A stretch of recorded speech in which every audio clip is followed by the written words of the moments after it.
Dahil dayo ganito niya binastos ang ating Pinoy, isa lang daw itong pataba sa kanyang 100% record. Wait a minute. Wait.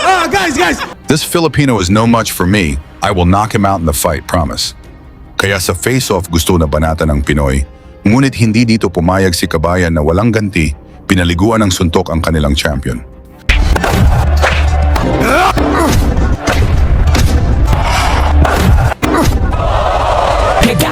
Mga laban, A3 Boxing TV. Sa maraming Pilipinong boksingero, ang pag-alis ng bansa ay hindi simpleng paglalakbay. Isa itong sakripisyo, iiwan ang pamilya, iiwan ang sariling bayan, at magsisimula muli sa lugar na halos walang nakakakilala sa kanilang pangalan.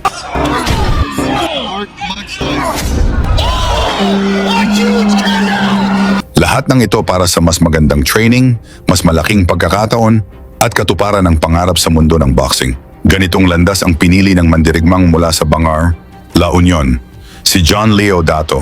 Ngayon ay nakabase sa Santa Maria, California. Dala niya ang record na 16 na panalo, 1 talo at 10 knockout.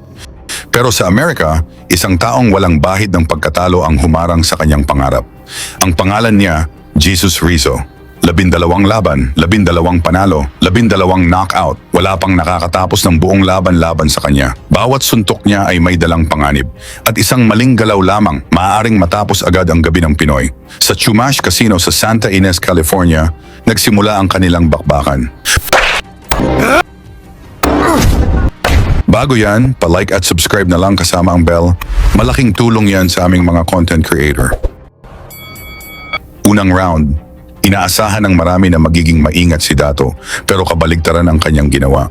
Agad niyang sinalubong si Rizzo. Walang takot, walang pag-aalinlangan, at walang balak umatras. Sunod-sunod na kombinasyon ang kanyang pinakawalan. Malinaw ang kanyang mensahe. Hindi siya pumunta roon para lamang makaligtas. Pumunta siya roon para manalo.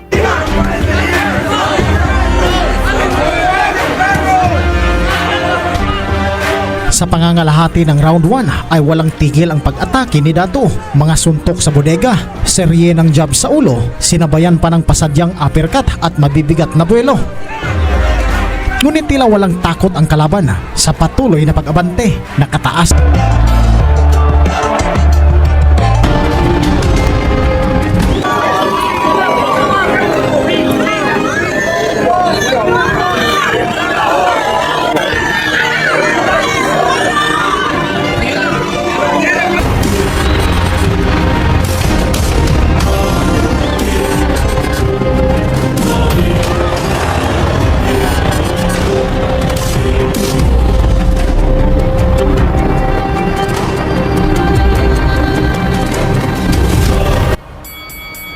Sa ikalawang round, lalong naging mabagsik ang palitan ng suntok. Kapwa sila tumayo sa gitna at nagpalitan ng mabibigat na tira. Walang atrasan, walang pahingahan.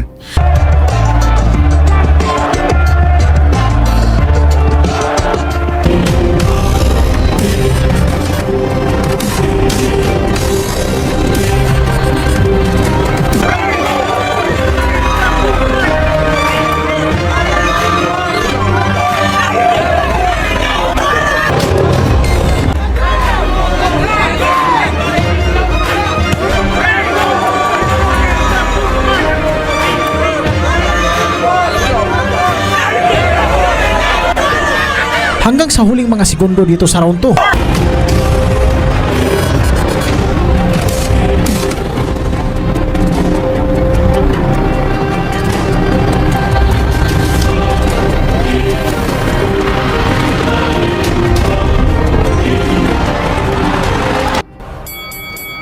Pero habang lumilipas ang mga round, unti-unting kinokontrol ni Dato ang takbo ng laban. Mas mabilis ang kanyang mga kamay, mas malinis ang kanyang kombinasyon, at mas matindi ang pressure na kanyang ibinibigay. Halos hindi na makahinga si Rizzo sa dami ng suntok na dumarating mula sa iba't ibang anggulo. Ngunit nanatiling mapanganib ang undefeated fighter. Kahit ilang beses siyang tamaan, patuloy siyang naghihintay ng isang pagkakataon. Isang suntok, isang malinis na tama, isang knockout na maaaring bumura sa lahat ng magandang ginawa ni Dato. Kaya bawat segundo ay puno ng tensyon.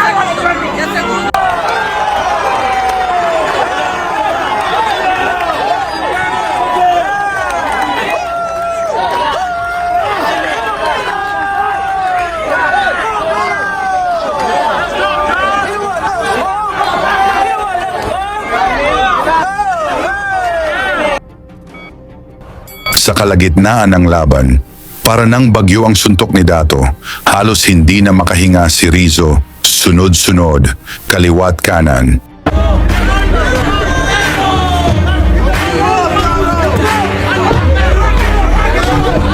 Hindi maikakaila ang malaking lamang ni John Dato kahit pa knockout ang lahat ng panalo ng kalaban. Ang lakas ng suntok ni John Dato at hindi pa rin dito tinatablan si Jesus Rizzo.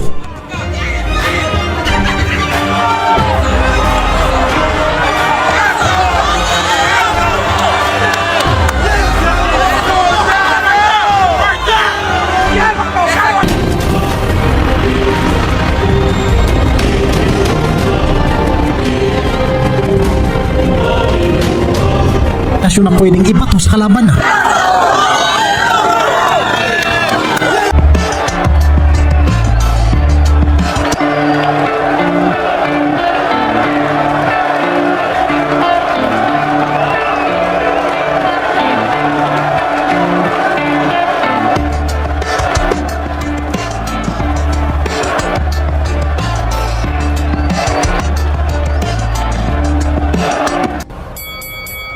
Sa kabila ng mga tinatanggap na suntok, matigas din ang panga ng Amerikano kahit ilang beses siyang tinamaan ng mga bomba ni Dato.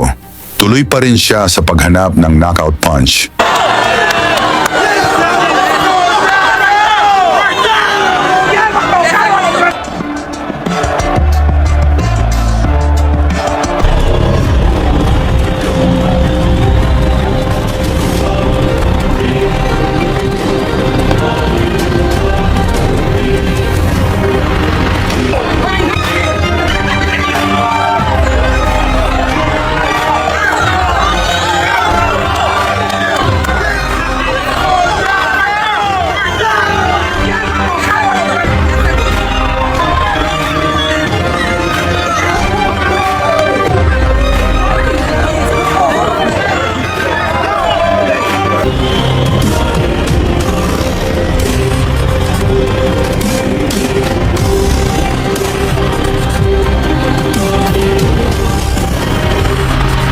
Marami ng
Ramdam mo ang tensyon sa bawat galaw. Walang umatras. Laban kung laban.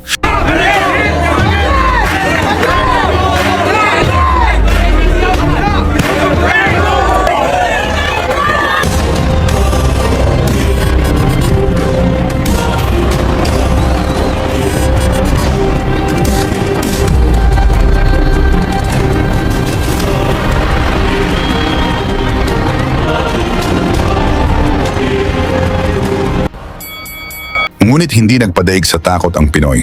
Hanggang sa huling round, nanatili siyang kalmado, disiplinado at determinado.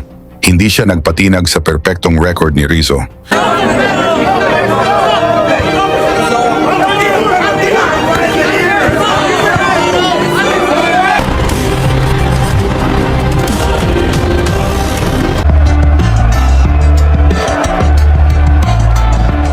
At nang tumunog ang huling kampana, alam ng lahat kung sino ang mas mahusay sa gabing iyon. Matapos ang isang matinding bakbakan, itinaas ang kamay ni John Leo Dato. Panalo sa unanimous decision. Ano ang masasabi ninyo sa ipinakitang tapang ni John Leodato? Pag-usapan natin yan sa baba at isama ang inyong lugar para makita natin kung hanggang saan umaabot ang suporta ng mga Pilipino sa ating mga mandirigma. Lagi niyong sundan, huwag magpapahuli. Pag-usapan ni bakbakan, balita niya at laban. Mga Pinoy na di nagpapagapi. Salamat sa mga suporta na lagi nandyan.